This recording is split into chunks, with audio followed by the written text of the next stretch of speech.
अस्सलामुअलैकुम। हाँ जी वीरो, की हाल चाल? ठीक ठाक हो?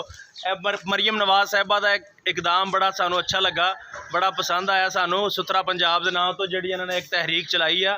यह देखो जनाब, एक टीम भर्ती की है। साढ़े वर्गे दोस्त ने, साढ़े वर्गे भाई ने और साढ़े इलाके दे ने।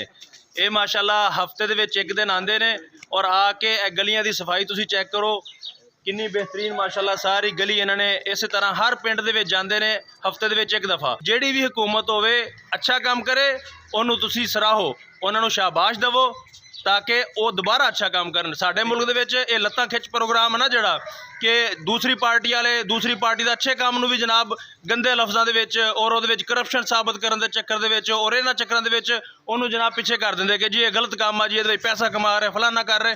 हालांकि बड़ा अच्छा काम है। देखो इन्होंने जनाब ए मजदूर की मजदूरी, ए लोग जेडे मेरे भरा ए वेखो ए वीर जेडे वेले बेरोजगार फिरते सीगे, इन्हां दा काम भी शुरू हो गया और ये बड़े मुतमैन ने माशाल्लाह। ये कहते जी सानू 30-30 हज़ार रुपये महीना भी मिल रहा है। देखो तुसी इन्हां नूं रक्शे बना के दिते, ए ट्रालियां बना के दित्तियां और हर पिंड दे बाहर इन्हां ने दिवारी करके ਉਹਦੇ ਵਿੱਚ जनाब इस तरह सुथरे पंजाब का टैग ला के ग्रीन करके ਉਹਦੇ ਵਿੱਚ जनाब कचरा सारा उत्थे सिੱਟਦੇ ने। ये नहीं भी चौंकों ਦੇ ਵਿੱਚ ਸਿੱਟਦੇ ਆ ਜਾਂ ਗਲੀਆਂ ਦੇ ਵਿੱਚ पंजाब आ ਜਿਹਨੂੰ ਕਹਿੰਦੇ ਆ सुथरा पंजाब आ और अच्छी जनाब कदम आ साडी हुकूमत का। असी बड़े खुश हाँ। इस तरह साढ़े तक तुहाडा जनाब प्यार पहुँचा वा, असी दिल तो राजी हाँ तुहाडे ते।